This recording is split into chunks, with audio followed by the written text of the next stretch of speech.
Ayan mga inday, ang dami nagtatanong kung kami na daw ba ni Ace.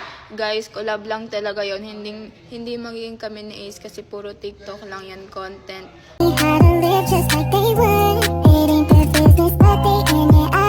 Ayan mga inday, ang dami nagtatanong kung kami na daw ba ni Ace.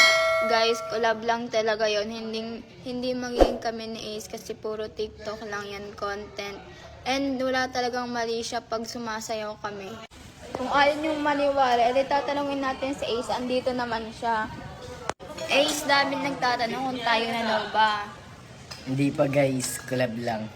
Pero may sasabihin ako. Ano yun? Ayoko na pala, naiya ako eh. No, parang ewan talaga. Ano nga? Ayoko ako, naiya ako eh. Sinusungitan niya nga ako eh. Sinusungitan niya nga ako eh. Malamang kulit mo eh. Sinong di mo susungin? Tinatarayan ako lagi. Pag nagtitiktok kami, oh, tignan mo, hindi makatingin sa akin, tinatarayan ako lagi niyan. O, tapos, May kosa kayo na kasi siya guys eh. kusa may bahala ka dyan.